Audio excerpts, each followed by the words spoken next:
So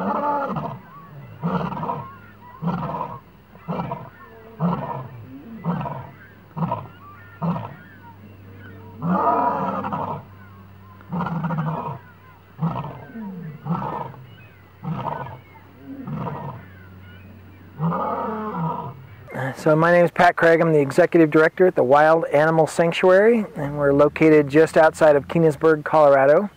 We're in the southern part of Weld County, and so it's kind of an area that I don't think very many people really know about, but there's wide open spaces down here by Hudson and Keansburg, and that's why we picked this place.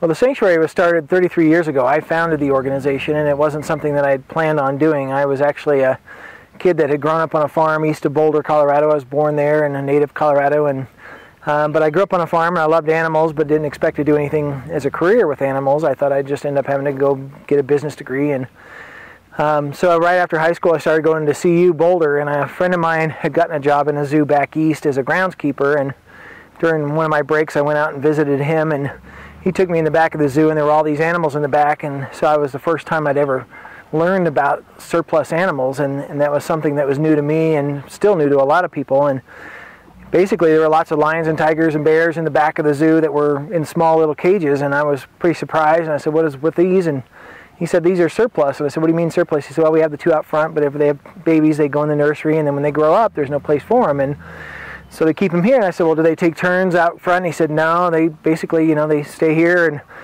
I said, "So they spend the rest of their life in these little cages?" He said, "No, we usually keep them a few years, and if we can't find another zoo to take them, then we euthanize them." And I was like, "Wow, this is crazy." There's lions and tigers are beautiful, majestic creatures, and they're going to be euthanized? I mean, that just didn't make sense, and I never heard of that before. And so anyway, I came back, went back to school. I was just starting to go to college at CU, and it just kept bugging me every day, and I kept thinking, that's terrible. So I called the state and federal government and said, "Hey, can't you make it illegal?" And they said, "No." And I said, "Well, isn't there like a humane society for these animals?" And they said, "No, there really isn't." And I said, "Well, what would you have to do to make one?" And they said, "You have to build a zoo." And I said, "Well, at 19, I don't think I can do that." But anyway, I said, "All right, well, send me the regulations so I can see what I can do." And luckily, my parents still had the family farm and the buildings, and so it gave me some infrastructure to work with. And so I decided to go ahead and help. And so I built a small facility and got it licensed by the USDA and the state government and everybody else. And so I got licensed, and I sent a letter to every zoo in the country at the time and said, "I know you have a lot of surplus, but if you're going to euthanize something, let me know." And I got over 300 responses in the first month. So it was crazy. I was like, wow, this is huge. And so I almost didn't start, thinking, how am I ever going to make a dent?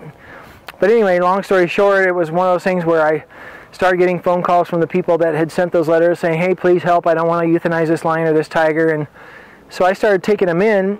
And over the years, we started finding these things where people were getting them illegally and then starting to breed and sell them as pets, and they started ending up in people's basements and garages and apartments. And so I started getting phone calls, not just from zoos, but from law enforcement agencies as well. So the sanctuary kept growing, and we moved from Boulder up near Lyons, Colorado for about 8 years, and we ran out of space up there. And so we really came out here to Weld County back in 1994, about 19 years ago, and we were looking for big open spaces and yet try to be close enough to resources like Denver or Greeley or somewhere where we could get materials and things like that. And so it was perfect. We came out here, and this was just an ocean of wheat fields back then, and so we bought land out here and started building a whole new facility. And so that was 19 years ago, and now today, we've grown to having 300 large carnivores, over 70 tigers, over 50 African lions, over 100 bears.